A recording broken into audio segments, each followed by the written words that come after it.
So welcome to Unmothering the Woman, a conversation with Silas Miami. This has been a long time follow-up conversation with this brilliant young man. And I'm so thankful that you agreed to be on Unmothering the Woman, knowledgeably that you're not, understanding that you're not a woman and you're not a mother. But this conversation started on Twitter, and I felt like we needed to follow up what you said on Twitter, which we will get to. But before then, please introduce yourself and tell us what you do. Sure thing. I'm Silas Miami. I am a queer filmmaker, film scholar, a fan of Beyonce, and an avid despiser of all things men. I'm also non-binary, so I use the pronouns he, they, them. Yeah, that's me. I usually find this very interesting because, and I tell this to people all the time, that immediately you tell someone to introduce themselves, they're like, It's very strange and very rare to find someone who just goes in and says, my name is this and this is what I do, and finished. Because you're so versatile, and that's what I love about you. Anyway, I'll stop standing you and let's get into it. Flattery will get you everything. Yes, this is how you oil the guest up. Let them feel good about themselves and then go right into the hard questions. I love it. Yes, because honestly, I stan a queen. I cannot lie. Like, you are amazing, the things that you do. And I told you that I have been a stan from those days, from the music. And, I don't want to get into why you stopped doing music. We will have that chat later. But drag me! I'll put it on blast. Everyone, you guys do remember Silas used to sing and he used to have the most dopest music. Yeah, I'm getting dragged, guys. I'm taking heat. I'm going to add a link to his music down here to the live. We don't have links, but click up here for a subscribe button. Anyway. And click for the subscription. Welcome to my channel, guys. But I think after this conversation, you should flood his inbox as to why he doesn't sing anymore. Anyway, but I know we are laughing, but this is a very sensitive subject. We had already spoken about this a couple of days back, and I know it's a very sensitive subject, and this is why I reach out to you. Can you tell us a bit more about what you feel or what you think toxic motherhood is, and how do you define a toxic mother? Good question. I feel like the only thing I can offer is like my description from my experience, as opposed to like a generalized. Sorry, my throat's going to be scratchy during the recording. It's not corona, it's just chronic marijuana use. Silas, I'm going to mute myself because I'm going to be laughing throughout. I'm sorry. Go for it. Toxic mothers, the definition has kind of shifted over the years for me. I used to think a certain way about a toxic mother. I thought it's a mother who abandons their child, who doesn't take care of their child and meets their basic needs, right? And which allowed me to view my own relationship with my mother in a different way for a really long time.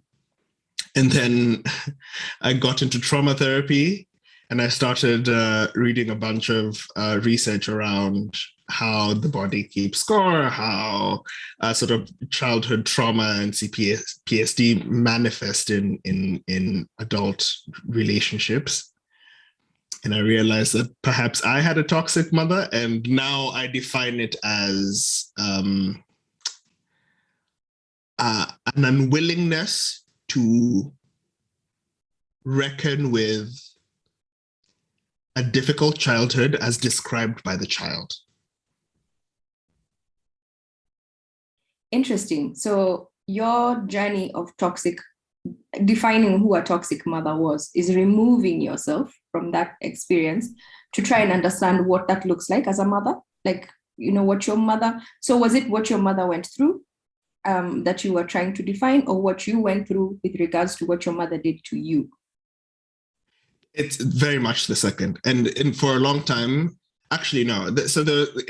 I find that I've gone through different transition periods where I thought I had the best mother in the world, and then I got to a point where I was like, oh, maybe it wasn't great, but let me do all this empathy work to figure out how she got to where she did, and I was offering a lot of grace and like just trying to do a lot of emotional labor for my mother, to be like, oh, she must be, this is why she is the way she is. These are why, these are the reasons she made the decision she made.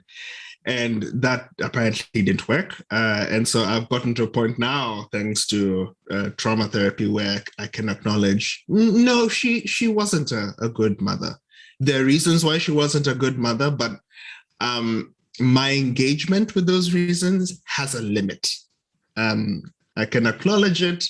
I can be aware of it. I can empathize with it, but I need to reckon with the reality of things that have been done to me. And I add another element there where I think about the relationship moving forward, because there are things that have happened in the past, which are vital, important. It's good to remember these things. It's good to engage with them.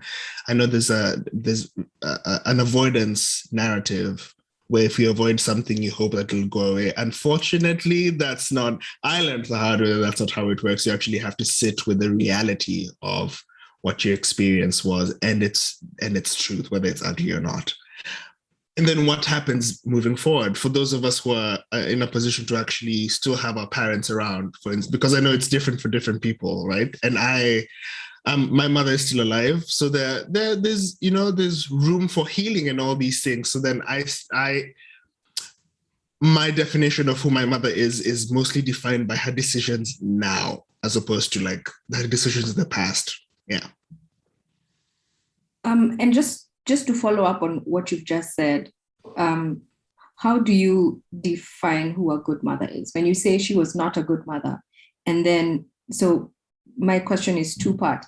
Would you like to share more on what she did to you, like that made you say she was not a good mother? And then right now, how would you define a good mother? Fantastic questions. I can only offer anecdotal answers to a lot of these questions, and those answers are going to have context that only maybe I understand, or context that only like my mother understands. So there's whatever I say in this recording and the conversations that we have and the conversations that I often have in real life, even on social media, I hope that a lot of people are engaging with them from a contextual place where they're like, this is unique, and if I can take something from this and apply it in my life, great. But it's not a benchmark for any relationship, especially because it's so dysfunctional in many ways. Sorry, so you had asked about what my definition of like a good mother was, and and also the sharing thing. I'll share a few things here and there, but I'm also wary of the fact that I don't want to put myself in a situation where I feel like I need to defend defend my position, or like be like, this is how bad it was, and this is the degree of badness, and this is the switch, where the switch happened, and there's a line. And if I find that those are a lot of the conversations that we have on social media. It's like, they weren't bad. I mean, they beat me every day and called me names, but they still paid for school fees. I'm like, what? Why are we what is this? This math is not adding up. I think a good parent, or a parent who's trying, is a parent who's constantly trying, who's not afraid to learn, who's not afraid of the truth, who's not afraid to have uncomfortable conversations, and who's willing to understand that there's an evolution that's constantly happening, and there's courage in being willing to engage with it. So for me, a good parent is a courageous parent, and courage for me is vulnerability and a willingness to be vulnerable and to challenge things that you believe.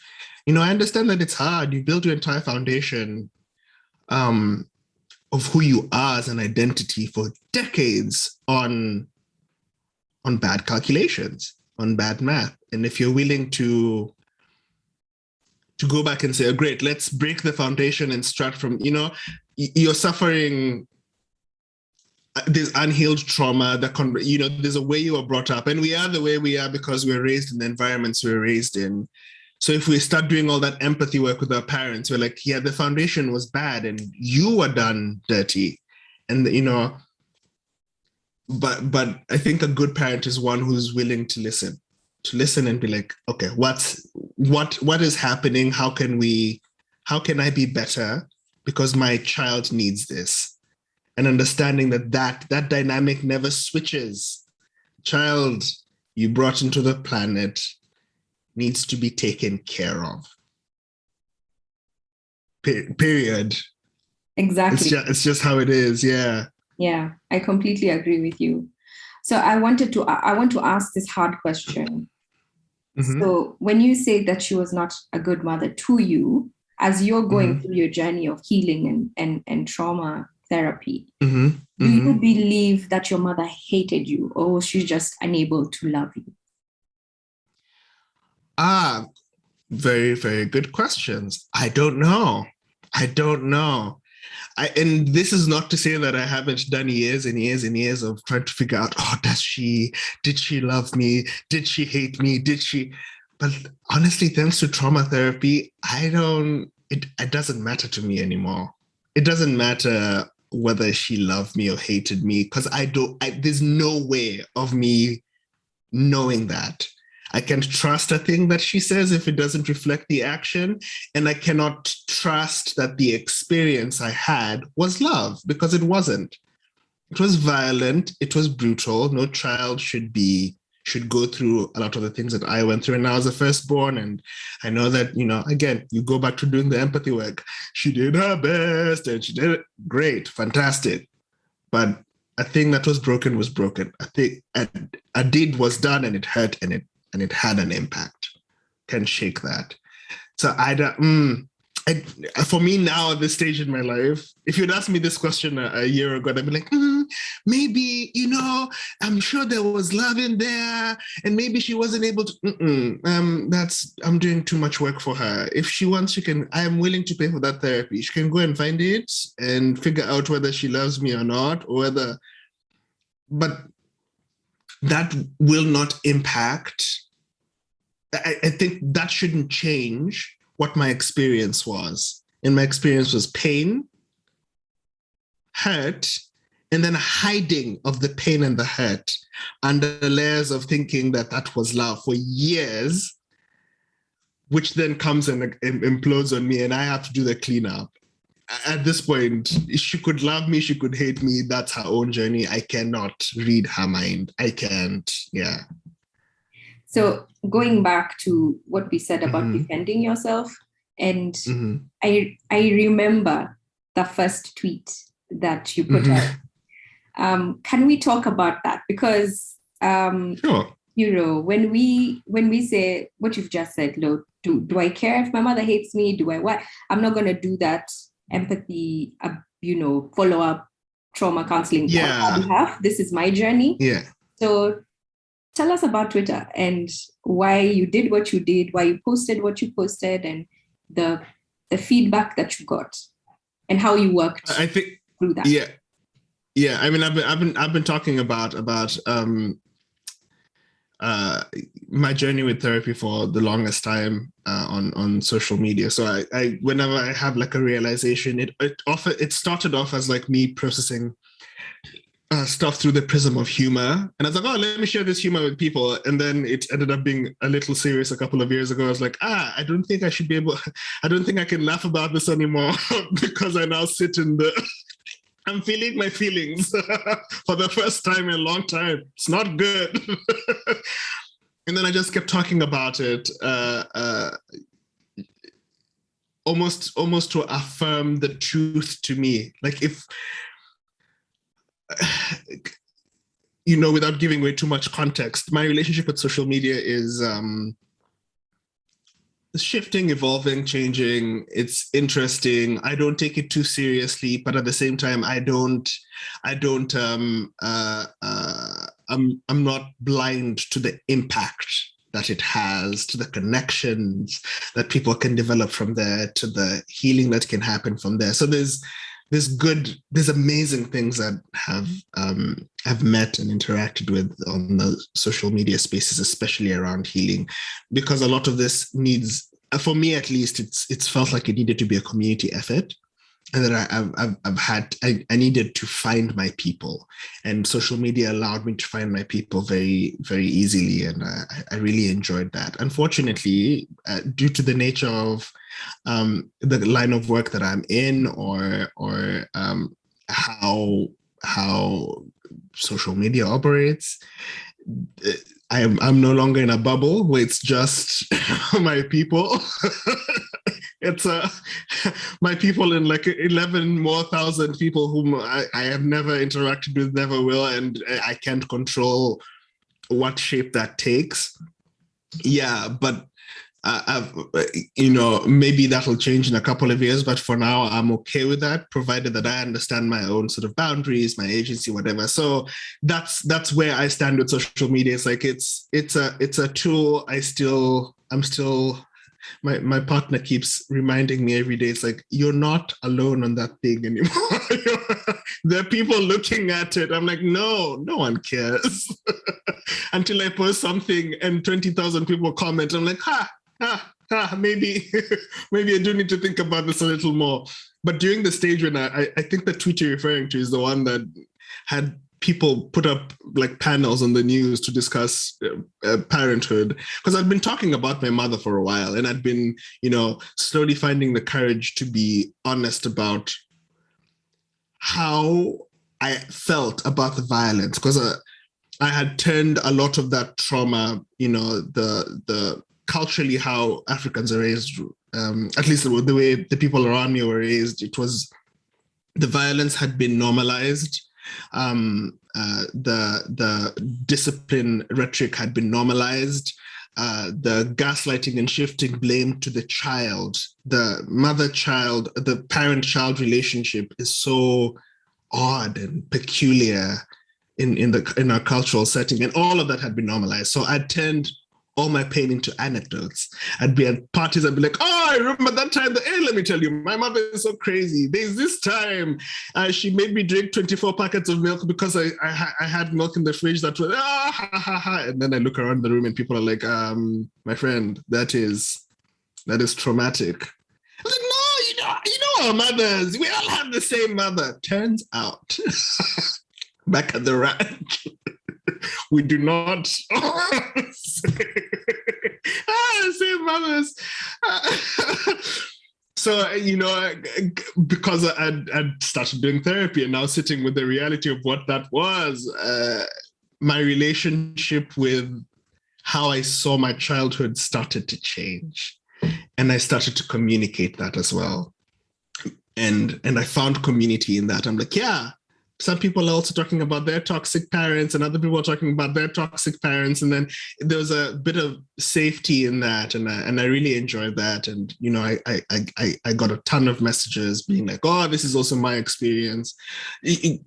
As a disclaimer, I tell people that I'm aware of my own capacity. So when it comes to responding to messages, it might take 2 years, but I've seen it. If it's coming, I've seen it, and I'm grateful. But the response rate, human resources are still trying to organize a plan to get back to all my emails and messages. Anyway, so they would come in and I'd observe them and I'd look at them and like, oh, this is cool. So maybe something is happening.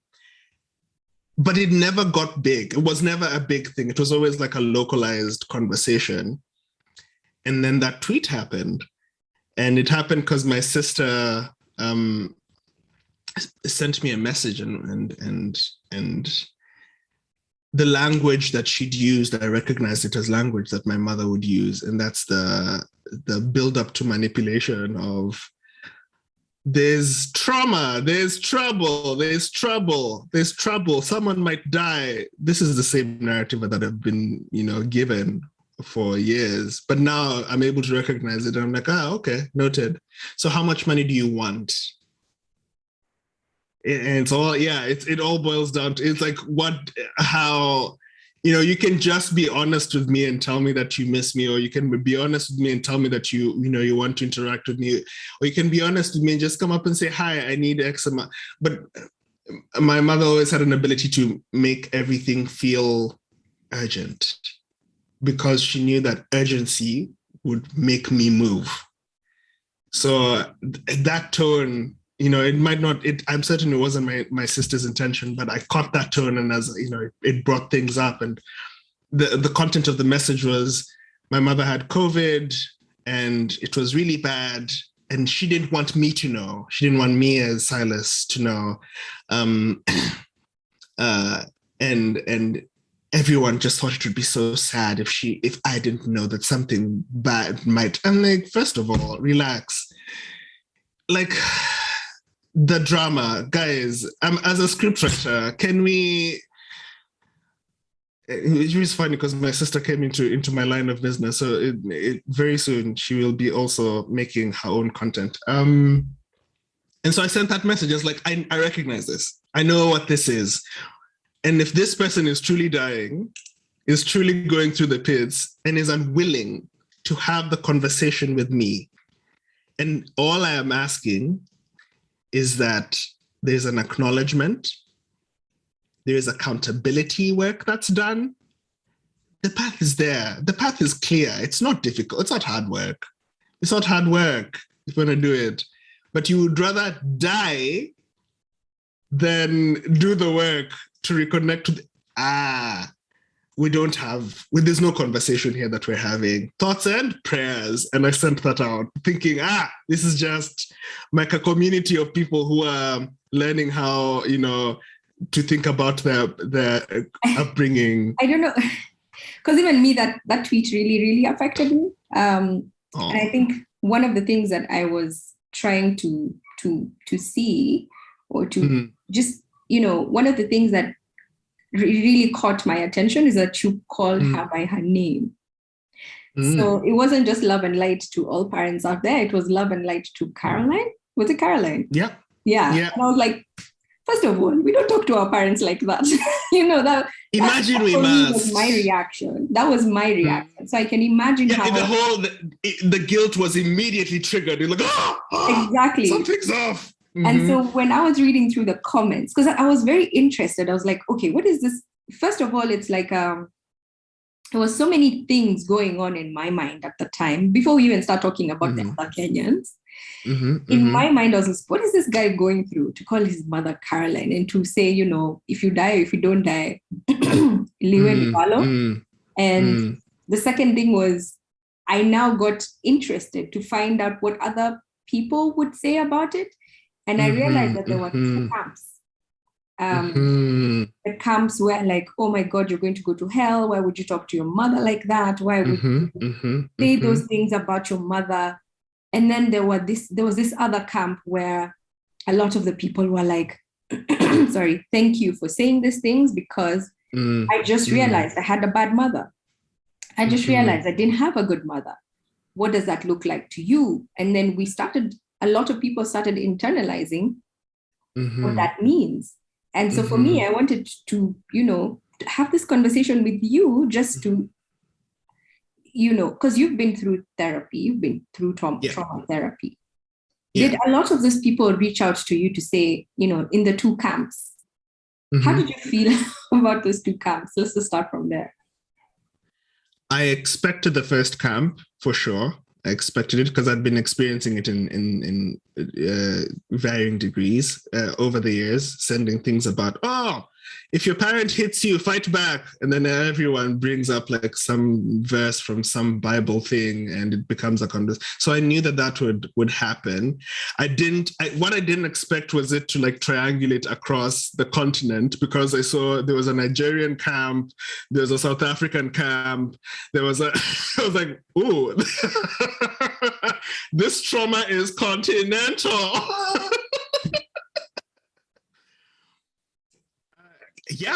So I knew the first one was there. I didn't know how aggressive it would be. That was definitely like a revelatory moment for me. But what I found really refreshing was that they were almost, if not evenly matched, maybe even like over. I don't say overpowered. That word sounds loaded. But the other camp certainly held their own, and I found that more interesting, where people were making realizations about their own childhood and being like, I think maybe they're right. I think this wasn't great, and that was more of that made me feel like it was worth it. That made me feel like, yeah, it affirmed me in a way. It quieted the gaslighting quite effectively. Yeah. Because it's like, if there are people connecting with this, I'm not crazy. Yeah. And obviously you're not alone. That conversation. And I usually say this about women and mothering the woman when you're talking about interviewing other women. I usually tell them, honestly, you're not alone.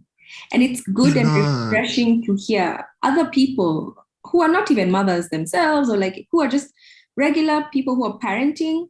It could be two dads, it could be two moms, it could be a single parent, a single mother. All of us are going through something similar at exactly the same time. So you're not alone. But you see, when someone says it, it affirms your humanity, right? Like when you're, exactly. You feel validated, you feel like, okay, I'm not crazy. I'm not mad. Yeah. That's the first step. I always tell people, once you get to the I'm not crazy part, you can fight it however much you want to fight it. You're going to go down the path of unmothering and learning. And you have to go. It's once that trigger hits, the job's done. From anyone, from external impetus, you're going down that path. And I think it's the best way to start your journey. And I usually tell people it's like an aha moment where you're like, and it makes you think. And so now there's usually a step forward where not only do you think and internalize, then you go and seek therapy. We're going to speak about that a bit later. I want to follow up the conversation that you just said with your sister, not with your mother. So my question was, do you feel like this realization that you did not have a good mother, or you had are we saying good mother or bad mother, that has it affected your relationship with your other siblings or your partner? Interesting. It has. It certainly has affected my relationship with my siblings. Like I don't talk to them as much as we don't have a strong connection. As much as I'd like to have it, we don't. But I left home. I should stop saying I left home. I was kicked out of the house. I need to stop sugarcoating what the experience was. My mother kicked me out of the house at 17 for being gay. Information that she went out to find herself. And once that happened, I didn't speak to anyone from my family for 6 years. Yeah, for a really, really long time. And then when they needed, I need to stop saying they, when my mother realized that there was a social profile growing and there was work that was happening and there was money that was coming in, queer money gave me access back to my family. I got a conditional apology, but then that came with requirements for rent, for fixing things, for paying school fees and sad stories. So, that will affect your relationship. This is what I hope. I hope that, my siblings go through. There's only so much I can do where I will be now doing myself a disservice and an injustice by crossing a boundary I've created. The path is always back. And, I talk to them when I get back home and when we interact. I count the minutes until it always boils down to what they need, what new computer is coming out, what new phone. But that's just young siblings, our younger siblings. The benefit of having older siblings is you can ask for these things and they can come and you can. So there's a lot of hope with my siblings. I know it's going to be fine, but they're going through their own journey, and I'm kind of respecting what that is. And I love that they're respecting what my journey is. They're cool people. Yeah. Your partner? Oh, my partner, my partner is the reason why I this whole thing started, indirectly so, because I guess I can go into like how the journey for me began. It was a question of intimacy. I'd noticed that there was a pattern in my relationships where, as soon as someone really cared about me and loved me, I would lose interest, and I'd lose interest for sexual intimacy.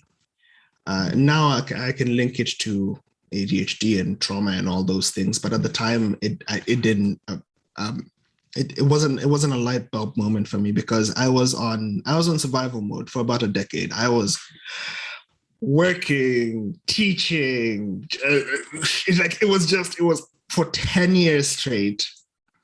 It was just crazy, running, achieving, avoiding feelings at all costs. It didn't matter what I got, what level I reached. I wanted to get to the next and the next and the next, looking for myself. And I didn't know that was the work that I was doing. I knew that I was searching for myself through this process. And then I burnt out. I burnt out in the middle of my master's degree. And I'd already established like a precedence of, if Silas is doing something, it has to be good. It can't be like, there was no room for mediocrity. And I had just gotten to the end of my capacity. I couldn't push past that. And I ended up in hospital.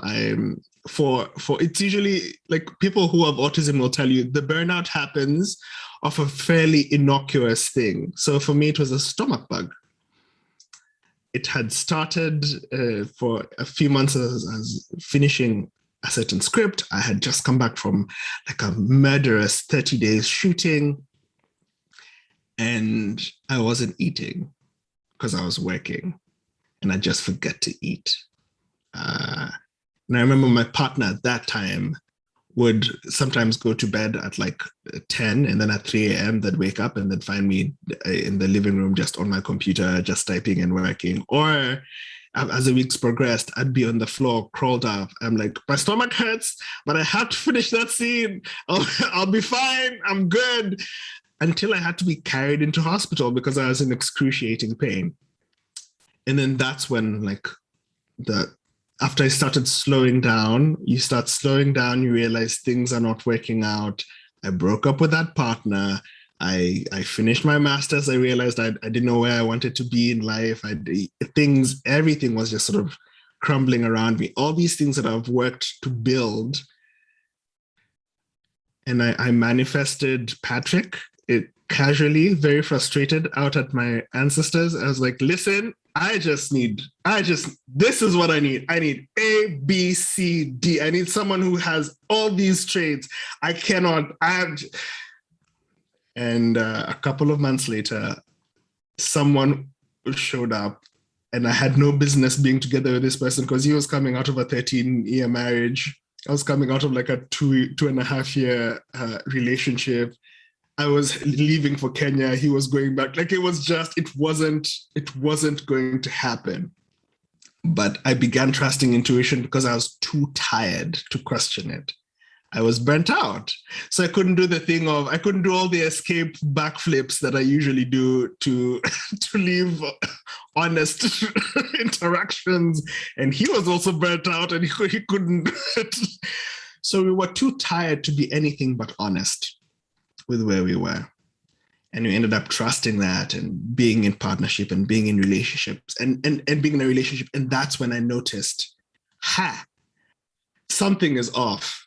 I know I like this person. I know I love this person, but I cannot be intimate with them without losing interest. And this is bigger than just, it's not. And then I realized that's a pattern that had been created. So I went to a sex therapist to be like, hi, my friend, I love someone, I love people, I cannot be with them. What is going on? And by session 2, the therapist was like, okay, I can't treat you. And the reason I can treat you is because you have trauma. And I can't touch that until you go through trauma therapy. I was like, first of all, you're on crack. Wait, that's addiction is a disease. No, you're on bath salts. I am not trauma. I'm fine. I was not. Spoiler alert. So this was maybe 2.5 years ago, 3 years ago. It triggered a whole series of now a battery of tests.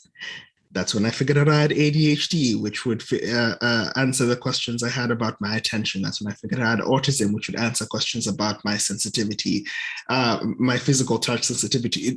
Answers started coming up, and then I hit a wall, and that was a trauma therapy. I was like, okay, I guess I have to do it. Let me just do the assessment. It's not like I'll lose any, blood cells doing it, whatever.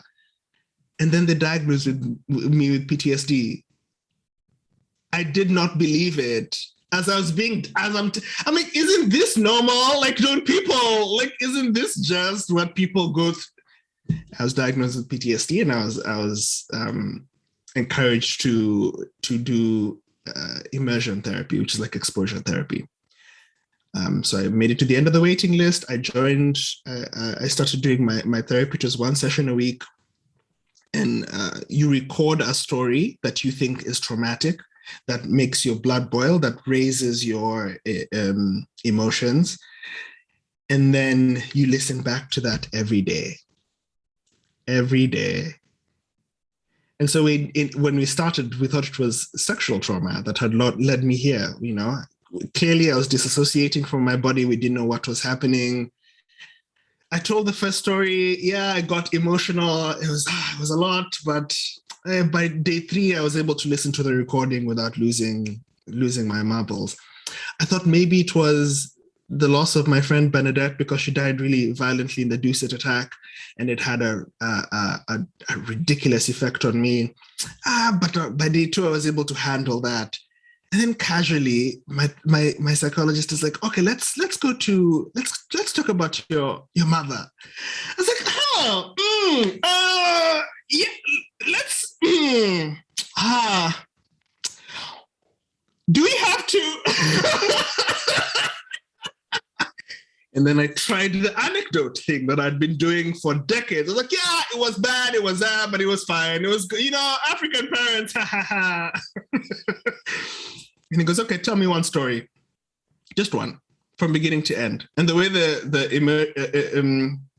immersion therapy, exposure therapy works is you have to put yourself in the story. So instead of, and he was walking, and I'm walking, and I'm sitting, so you have to be in the moment. And he just asked for one story. So this is a man I have told that my mother beat me almost, and any chance she could, I got hit. And he's asking for just one of those stories. And I could not, for the life of me, pick. It all felt like one experience, like a Rolodex of experiences. So for 2 weeks, I'm struggling to pick just one, because he's like, pick the worst one. I'm like, how do I measure? Which one was the worst one? And then I started asking myself, which one was I the worst in? I was like, wait, why am I talking to myself? I was a kid. What do you mean? Which one were you that doesn't add up. That mathematics is, and I started reading adult children in fact, behind me, it's right here. All my trauma books.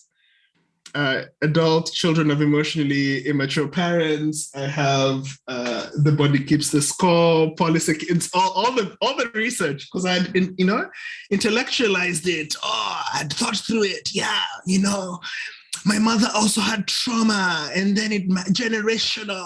I'd done all that internal, but I'd never felt it. And in that room, I literally had to take a piece of paper, write down the numbers 1 to 8, and next to it, I put story prompts for all the ones that I could kind of remember. Yeah, I cut them up, handed them to the therapist. I was like, you now have to lead this. You have to give me a number, and I will try my best to remember.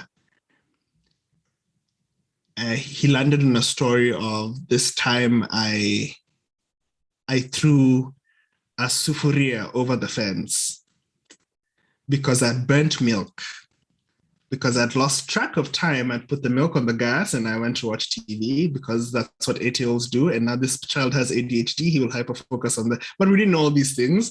So it was like a small sufuria. But by the time I realized there was trouble, smoke was billowing into the into the living room. I quickly went out to the kitchen. I saw what had happened, did mathematics, opened windows, took the kafoti bob I'd seen somewhere, went and bought tropical air freshener, sprayed the whole house. This was like 3 in the afternoon. I'm clearing. All evidence gone. I looked at that sufuria. I scrubbed. I was bleeding. Okay, this is not working. Threw it over the fence. I'm like, as long as if there's no evidence, I'm good. I'm not. But who is my mother? The second she walked into the house, it's like, Nini mechomeka, what burned? And I got away with a lie. I was like, nothing here, there. But I'm told, go to your room. So I go to my room. Yeah, I'm like, okay, I've survived that one. I'm good. I just hear her call my full name. I'm like, fuck. And the question she asks is, where's my sufuria? Where is, because of course, you would know that which pots are which in your own house. Children are dumb. So me in my child brain, I was like, if I just, nothing, the violence starts getting. And my mother used to do this thing where I'd lie on the ground. I'd had to be naked and, I'd had to pick my own stick. There were sticks under her bed. Sometimes I'd go and have to pluck it off a tree. There was like a mapera tree in the Rongai house we lived in. Sometimes she would shave it, over a fire to make it malleable and bendable. So now you're now naked, you're being asked a bunch of questions, you're being hit, 1, 2, 3. And every time I was hit, you'd like to hit my ass, I'd freeze up. And so I'm telling this story, and in the actual room, I am shaking off my chair. Like it feels like air is being taken from my lungs. I am struggling to breathe. It's so bad. It would take me maybe 8 to 10 minutes to tell like a regular story. It took me 17 minutes to just immerse myself. And the therapist kept coming back to, what is the most traumatic? And I'm literally shaking, like physically shaking. I cannot, I'm crying. I'm like, and like, what is the most traumatic moment? Go back to it. And my mother is hitting me, and I'm preempting the pain, and I'm trying to disassociate and lose. And I'm trying to convince her that I have learned the lesson, and I'm convincing her that she's right.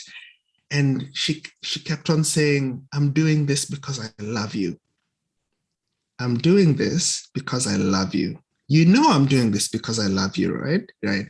I'm doing this because you did something wrong, right? Right. You did that. So that was a psychology of every single beating. And I would disassociate during that times, which means that now in my adult relationships, as soon as someone tells me they love me, my body, it tenses up, and it reacts the same way it would react if I was being hit as a child. And I lived my entire life not knowing this.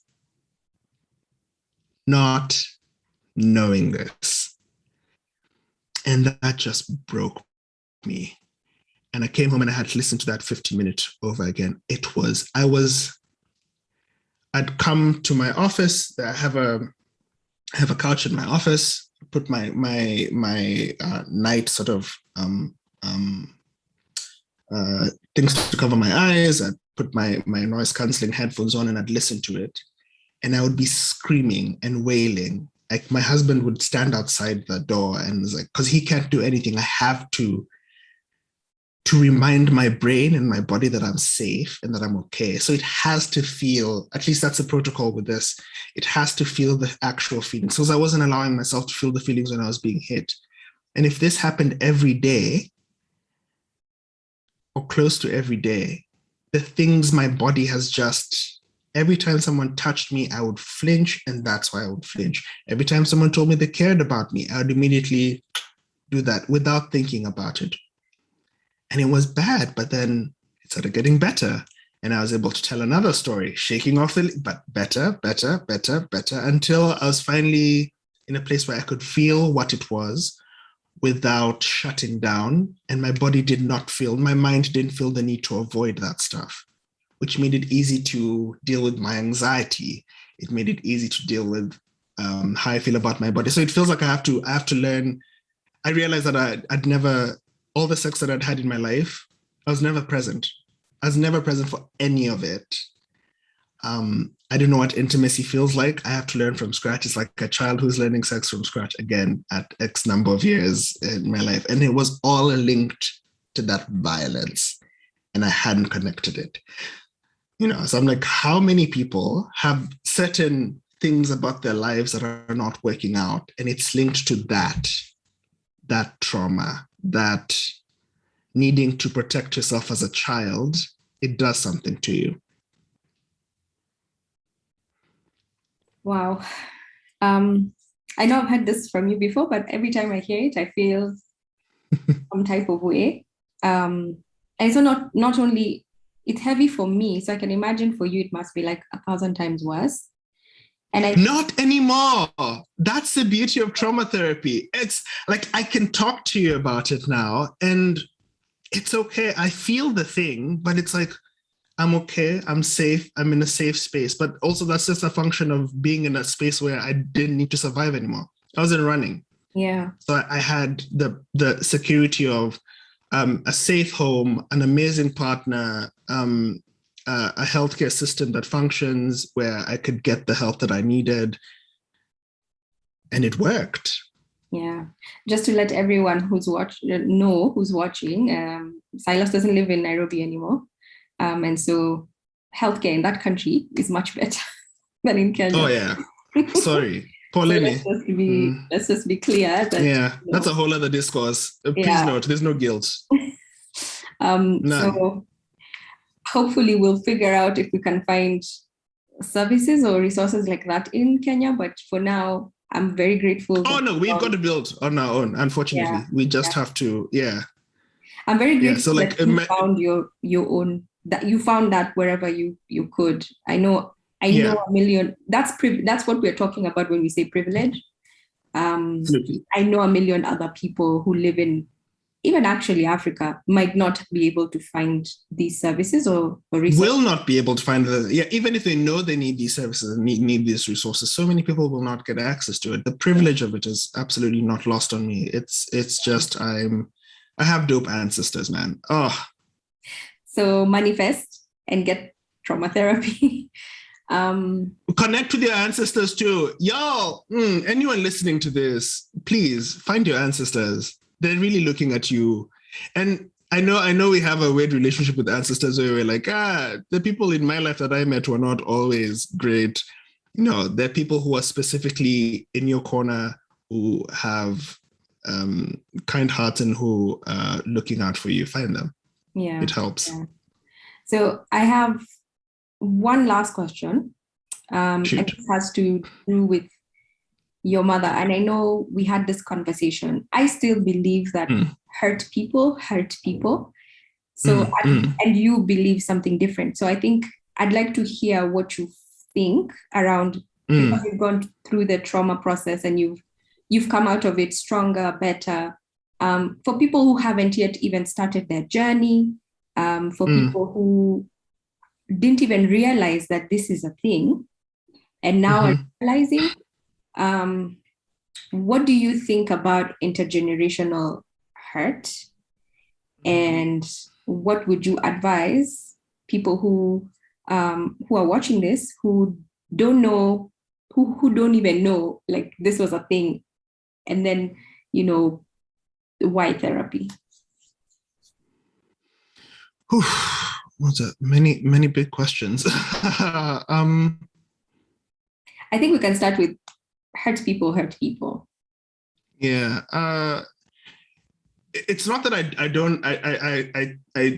don't agree with you. I agree with you. Hurt people do hurt people. But I think because we've had this conversation before, the thing that I was adding was hurt people also heal. Hurt people, for me at least, hurt people heal, because there's so many. I think trauma is baked into the human experience in a way that we cannot sort of disassociate, and it's harder for different people depending on what identity markers you exist in. As it existing as a woman is just a miracle on this planet. It's just, I am in awe. You know what I mean? So like the levels of the degree of hurt is always so. Yeah, exactly. So, but what I have noticed is that I've built a lot of my community and family. I've built it with the help of hurt people, and all those people healed, and they did not hurt, or even if they hurt other people, they made the effort to practice accountability when that hurt came to light. So what I feel is that the hurt people rhetoric has been co-opted by people who are not willing to engage in accountability work. And I think that's the thing that I have an issue with, because I feel like, you, and I was using you as an example, and you told me an interesting story about your daughter. And do you mind? Have you shared that yet? Okay. I mean, interesting, really personal story about your daughter, and I know that you are also navigating your own trauma and your own hurt. But I was trying to do like the parallel work of connecting. If that young girl with empathy and love and feeling could come from someone from you who is hurt, who is healing, who's trying to figure things out, who things didn't even become clear for. And now you're in this process of healing and helping other people heal. Hurt people heal. The hurt people who hurt people,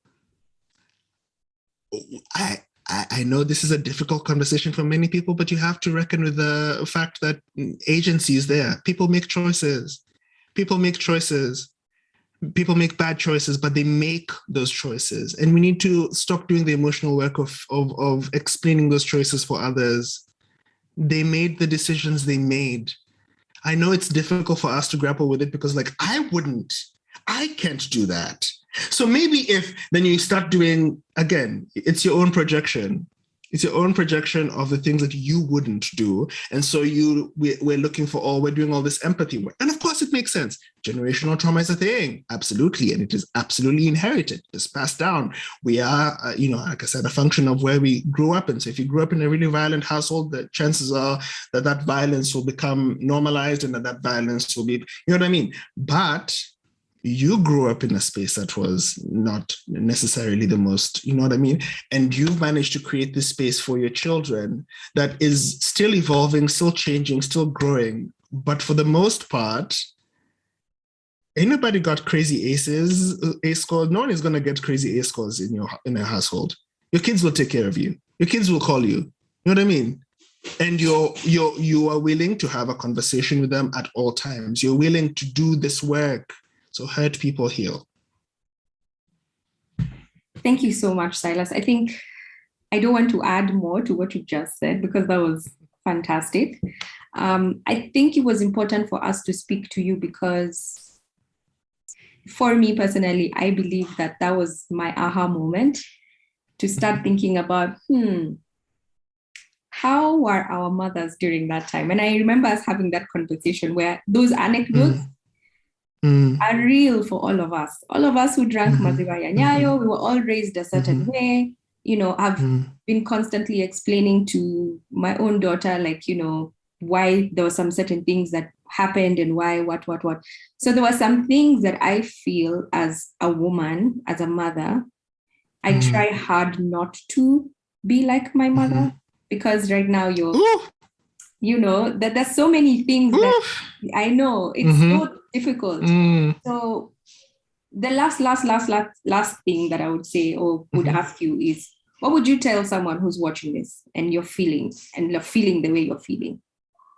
Just one line, 2 lines. it's you have options. You have options. It can get better, and you have options. And you're going to be fine. You're going to be okay. You're going to be good. Yeah. You're doing the work. Let me tell you, if anyone is listening to this, even if you're reluctantly sitting in your corner, like, I don't know, you're listening to it. You're doing the work. You're doing the work. It'll be okay. Like giving advice is so weird for me. Like I can't give anyone advice for what? No, I'm a scammer. Don't do that. Don't listen to me. But if it resonates with you, I am willing to bet. I am betting Beyonce tickets that you're doing the work and it'll get better. And that means that whoever's coming after you, the children that you are raising, will have a healthy relationship with themselves, a healthy relationship with their world, and they won't have to feel the things that you felt. You're doing the work.